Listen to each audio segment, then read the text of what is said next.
The Kremlin wants world attention on the front. Rolling tanks in mud. Generals make heated remarks about unshakable determination. News anchors celebrate the strength of the Russian state. This is only half the story. Half they want you to see. This is because another war is being fought away from the cameras. One played out in bank accounts, oil terminals, and government spreadsheets, not trenches. Mathematical war, not artillery. Today, numbers are pulling Russia apart. The true tale is behind battlefield smoke. No propaganda can hide a silent economic collapse. Governors across Russia see empty treasuries while Moscow broadcasts victory. A regional official in Arkhangelsk sees barely $500,000 left in a $1.56 billion budget. It's not governance. It's insolvency masquerading as power. And this financial crisis isn't accidental. This bankruptcy is the direct result of a clandestine effort destroying Russia's war machine. Literally. Refineries are burning across Russia. Ukrainian drones have attacked Russia's refineries for months. They're not random attacks. Precision strikes target Russia's military-industrial complex's center. And the results were disastrous. Russia's offline refinery capacity reached 6.4 million tons in August, a record. The paralysis affected industrial facilities in Ryazan, Novokubishevsk, and other areas. Early 2024 repairs remain unfinished. Russia lacks parts and finances to restore them. The Kremlin line remains constant. Everything's under control. However, the ground reality differs. Russia rations fuel nationwide. The government has banned petroleum exports to stabilize domestic supply, highlighting the severity of shortages. Gas station lineups are longer in the capital, and regional markets are rationed. After years, Moscow isn't only losing soldiers. It's losing its mobility. Every dictatorship relies on illusion, playing up strength while hiding weakness. Today in Russia, the illusion is collapsing. Numbers are truthful. Those data reveal a country collapsing inside. Oil tankers headed for India are stranded as Western sanctions void their insurance. Moscow procurement chiefs are being fired for chronic problems they didn't originate. Governments in Russia's vast regions are struggling to pay teachers, maintain hospitals, and repair roads. Russia's resistance narrative is being replaced by collapse math. Red ink data appears on government dashboards. Russia is rapidly running out of money for wars. 6 regions have less than 1% of their yearly budgets, leaving some local governments with days of operational funding. Non-functioning administrations. These triage workers barely keep the lights on. In Belgorod, the regional budget is almost empty. Ulyanovsk officials said their reserves are barely 1 or 2 days. Just $2 million remains from a projected $2.4 billion in Vologda. The pattern repeats across the map. When funds run out, shutdowns begin. Hospitals shut. Teachers are unpaid. Although schools run, staff are no longer paid. Russia's economic catastrophe is real. The effects of this economic catastrophe are already visible in day-to-day life. All this while the Kremlin pours billions into a 3-day conflict. The Kremlin has long felt controlling messages meant controlling reality. But math doesn't follow propaganda. As Russia's refinery crisis worsens, figures indicate what the authorities cannot deny. Refinery attacks are historically high. Ukrainian drones have hit 19 of Russia's 38 refineries since August 2025. 30 of these strikes were publicly verified by Russian authorities, a surprising acknowledgement for a government that denies everything. Some refineries were repeatedly attacked.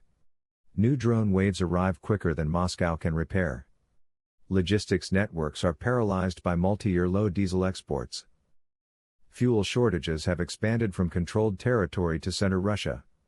In Crimea, individuals are limited to 30 liters of gasoline each automobile, equivalent to 8 gallons, a rationing scheme not seen since the 1990s.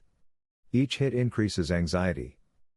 The petroleum empire that funded Putin's dictatorship is crumbling refinery by refinery. Historical evidence shows that nations lose battles when they run out of fuel. Nazi Germany's army remained quiet as Allied bombers destroyed its refineries in 1944. Once emblems of unstoppable force, Wehrmacht tanks became steel and dust monuments. Coalition forces destroyed Iraq's oil infrastructure in 1991, destroying its war machine. As Allied forces cut off supply routes, Rommel's feared panzers were stuck in the Libyan desert with dry engines in 1942.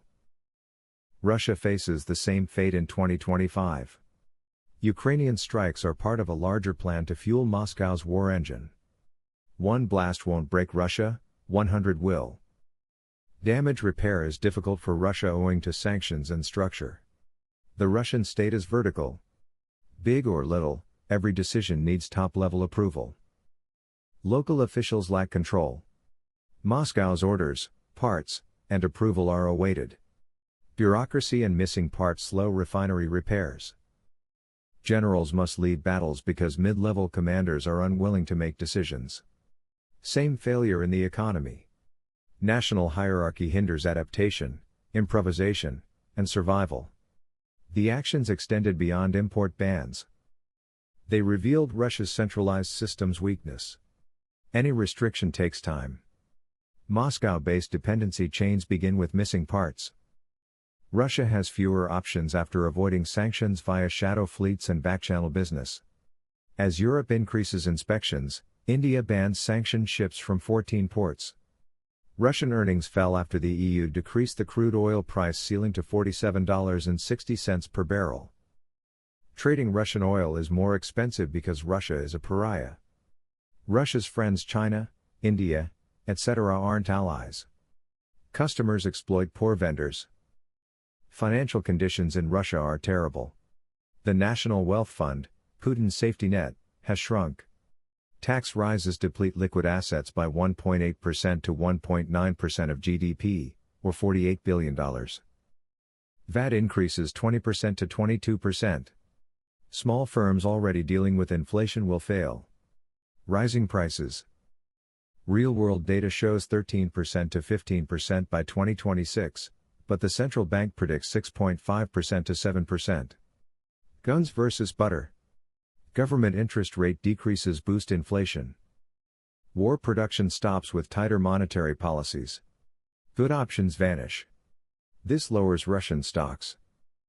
Red days cost former state enterprises billions. No more stable delusions. Sanctions don't erupt. They suffocate slowly. They suffocate economies and disintegrate nations. Russians have it. Every shipment is late. Every tanker retreated. Each insurance cancellation increases stress. Global trade is strong for Russia. Even an ex-energy behemoth cannot ensure oil exports. Moscow receives secret emergency finance requests from regional agencies. Moscow is poor. It prints rubles, fakes liquidity, and changes account numbers.